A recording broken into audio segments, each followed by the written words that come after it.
Okay, so here's my game, Frogger. I have the requirements sheet pulled up right here. As I go through the game, I'll explain each aspect and how I fulfill them. So as you can first notice that the game sound, I have separate game files, sound files for winning the game, reaching the end, dying,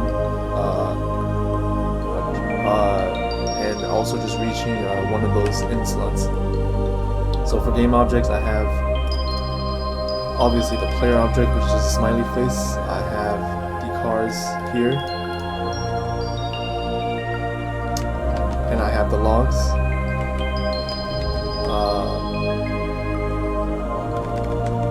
So I'm going to go ahead and demonstrate the animation of these objects, the interactions.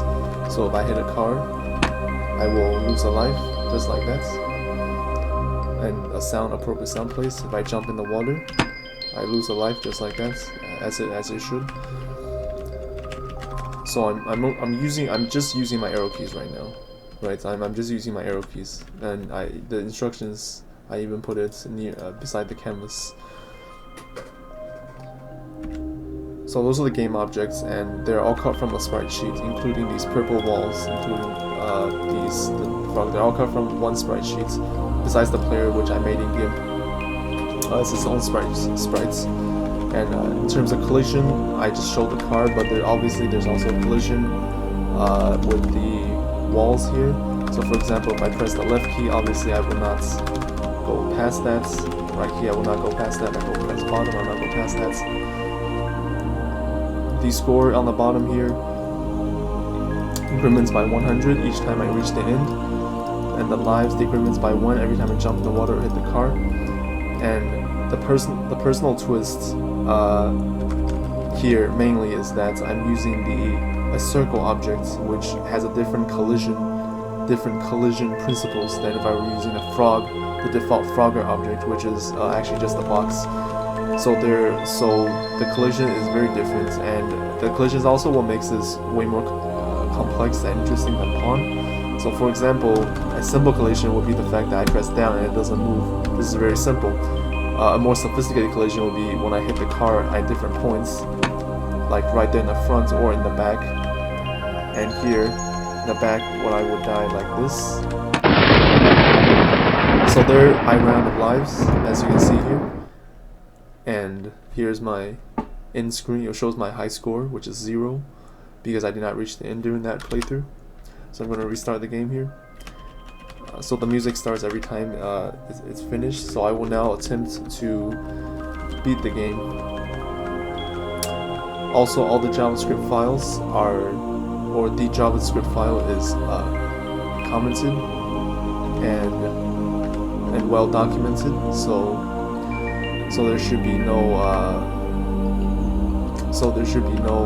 confusion in the code, hopefully. So I'm just going to explain how the collision works in different places of this game as I play through it. So besides the car and the wall collision, there's the collision with the logs, which here, as you can see, the logs should be moving with the player. The player, when it touches the log, it should have the same speed. So there is one aspect of a more complex collision principle there. And also, if you notice, the walls at the green shrub walls at the top there, I can only slot my player if it's within a certain X range. And because those players are slotted there, I need to redraw these at each interval. So I need to say at some point here, I cannot, if I press up, it cannot go through here, but it can go through on these intervals. So that's another aspect of collision.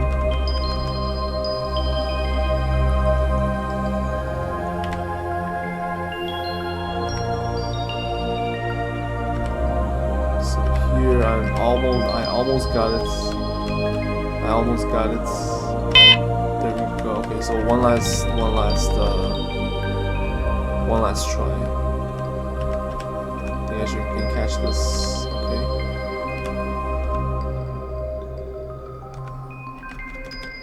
Oh, I think I failed this one. Yeah, I failed this one. Okay.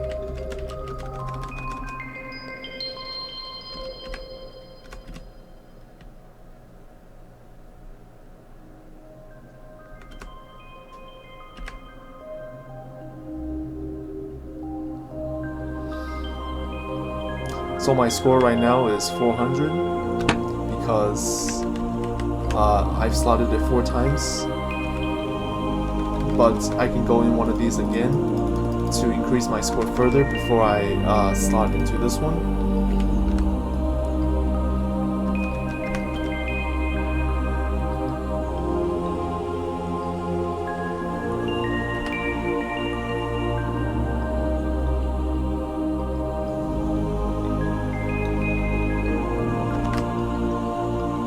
Oh, I died again. That's just unfortunate. I might not be able to win this run.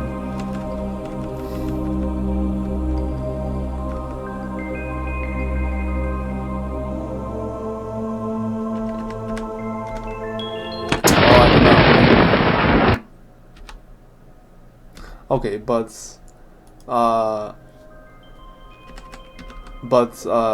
basically, if I have slotted all 5 in these slots, then a victory screen would pop up, and I will be able to see that there will be a message. I believe it says you won, and it will display your high score. And then yeah, it also displays the high score when I lose. It's just a different text. So yeah, also the victory screen image, I have posted that to my reports.pdf. So if you are wondering what that looks like, the image is actually in report.pdf. It's just I don't want to go back through all 5 gates again. So alright, I think that's it for the